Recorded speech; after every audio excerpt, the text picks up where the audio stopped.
Well, Amnesty International has issued a statement strongly condemning this week's killing of at least 54 people by gunmen in Zike village of Bassa local government area in Plateau State.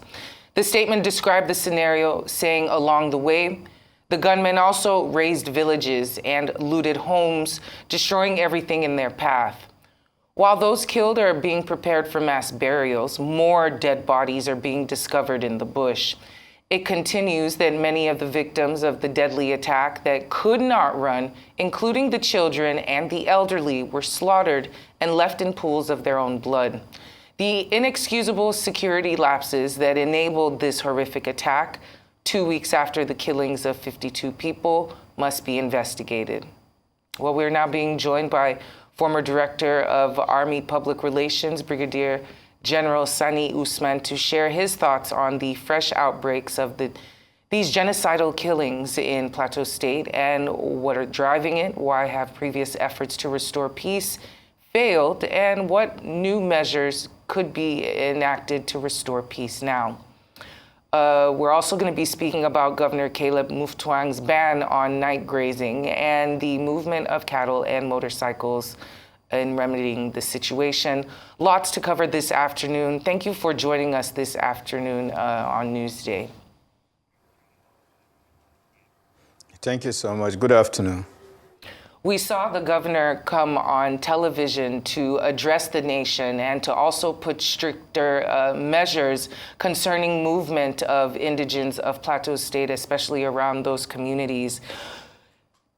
In your experience as an Army, being in the Army and a Brigadier General, and the history of Plateau State as well, can you speak on maybe what some of these causes for these repeated attacks are? We know historically speaking, it's concerned land disputes. Could you speak to us more about what information you have that could illuminate as to what the motivations of some of these attacks might be for? Thank you very much. Good afternoon once again. What is happening on the plateau is quite sad and unfortunate. The wanton killing and destruction of property is most worrisome as it is. But actually, there is nothing new. What we are seeing is more or less like an after effect of some underlying causes, which most of the people in that area are quite aware.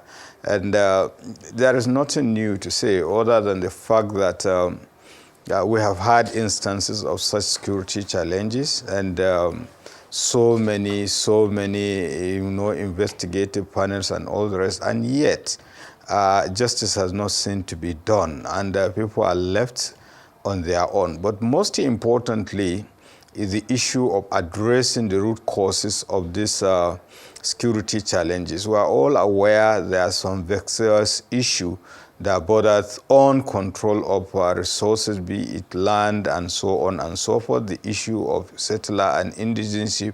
And unless such issues are taken head on, but they cannot be taken head on without constructive engagement of the components of the Plateau society.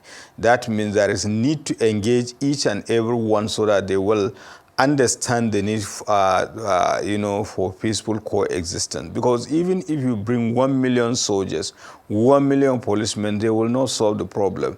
They will, some of these measures, they will just mitigate to some extent, but they will not address the root causes. So we need to have the political will to ensure that justice is done, because we have had instances for the past 23 years or so. We have had instances like that. What happened? Destruction in Jos itself and so many other parts of the plateau. And unless you do that and you give people greater sense of belonging, and issue of justice, issue of compensation, issue of, the relationship between the components of the society needs to be fully addressed, given the fact that this is the 21st century. Living in those, issues, time that has passed, it will not help matters. We have to be realistic that we need each other, and every person has to be given sense of belonging. And by the time there is fairness, there is justice, I think most of the problems will be mitigated. But is it possible, that political power play could also be a factor in this violence? For instance, why is it so difficult to investigate the attacks, identify the perpetrators, and bring them to justice? Why all the previous peace efforts, how come they have failed? What could have caused this? Basically, it is what I had said earlier on. If you have the political will to deal with the culprits that were identified, regardless of which god they worship, which language they speak, I think it will send a clear message. But most importantly, you don't enforce peace, so to speak, but you need to have a fair understanding of the components that make up, the citizens of the Plateau State on how best they can live in peace and harmony, and addressing the root causes. But again, we are living in most challenging and difficult times. You also have to address the issue of, socio-economic well-being of the people, because they say an idle mind is the devil's workshop. There is used balls almost everywhere, and if you don't constructively engage them, they are always ready-made tools to perpetrate some of these things, because bulk of the criminal activities are being perpetrated by the youth. So you just have to engage or channel their energy towards positivity as against negativity. These are some of the issues, but most importantly is just the issue of justice. Political will aside, how would you assess the Nigerian government's initial response to and communication strategy regarding these attacks? Do you feel like the nation in general is becoming more desensitized to the announcements of killings that happen in the Plateau State area? And also, what do you make of Governor Muftwang's address and also his response to the killings and his address to the nation as well? Yeah, well, the thing is that I really don't know why we have lost our humanity. It is not even the issue of, some of the security challenges and the killing, but even the manner in which it is done. In the sense that I kept on wondering, why do we hate ourselves so much? A slightest thing, it will result into violent conflict with so much devastating consequences. Therefore, in addressing it, there must be holistic approach, in the sense that the Plateau State alone cannot do it without much support from the federal government. Also, it controls most of the security agencies and all the rest. But most importantly, beyond the security agencies, we have other components that play a critical role. Because if we look at it, the security agencies is just like fighting insurgency. The total kinetic aspect of it is just about 30%. So what happened to the 70%? And each and every one of us has a role to play. But that role cannot be realistic unless there is leadership that will galvanize all this energy so that everybody will do the best he or she can to ensure that there is peace. Of course, coming back to what you have just said, every right-thinking person is feeling, the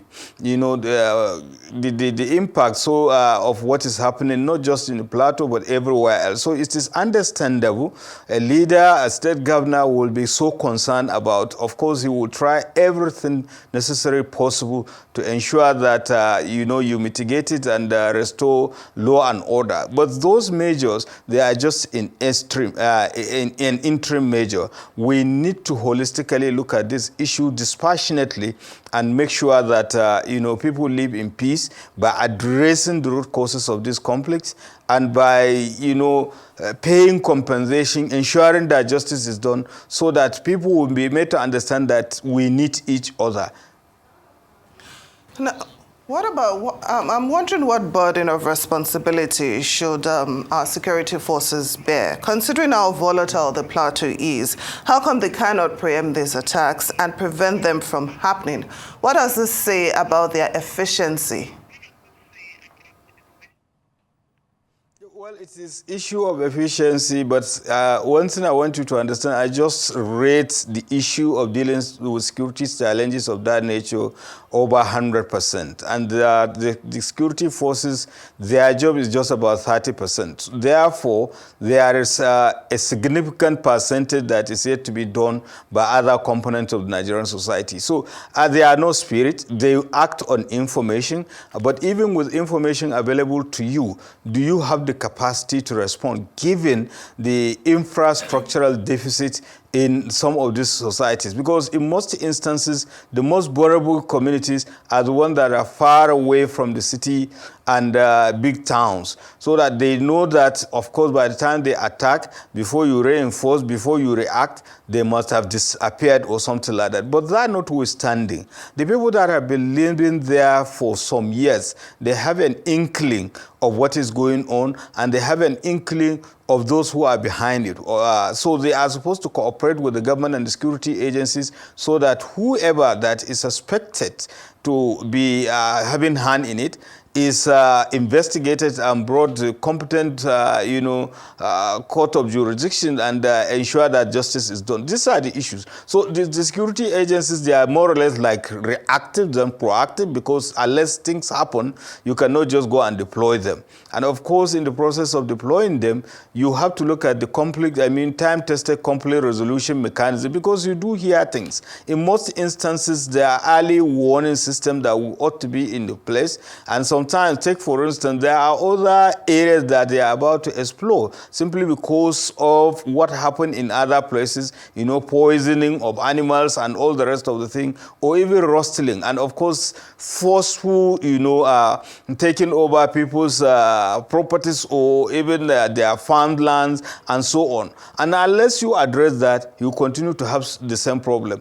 And they cannot address that if you don't constructively engage the people. Take, for instance, sometimes people are genuinely aggrieved. What sort of succor do you bring? The issue of compensation, and of course, the extent to which you can protect them against further, incursion and so on and so forth. So there is limit to which the security agencies will do, even government in itself. But I think it has the most grievous responsibility of bringing the component of the society together for them to understand that a criminal is a criminal, regardless of which religion he or she professes or the language he speaks.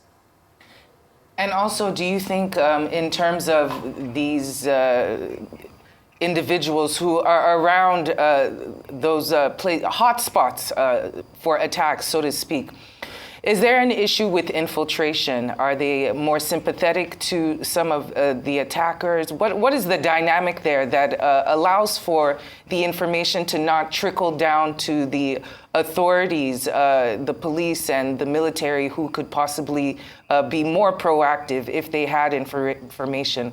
What's the issue with the sharing of information from the locals and the security forces? I think those are the issues.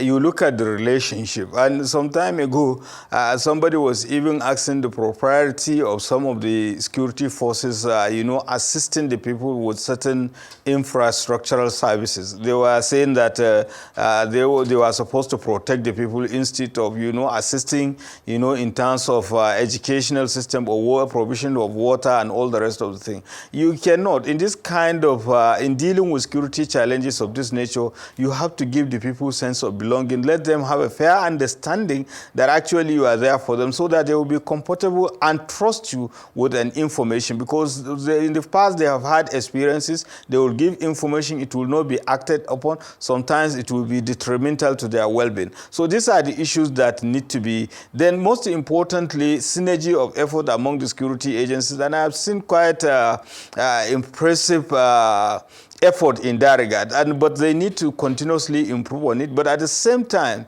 the most important thing is to sensitize the society that the security forces are there for them so that they can trust them enough with information. But unfortunately, some of these issues are being politicized. It is good enough they know where these people are when it is time for election, and now when it matters most, they are nowhere to be found. And I think we have to understand that security, to a large extent, or security challenges hinges on issue of good or bad governance. It's as simple as that.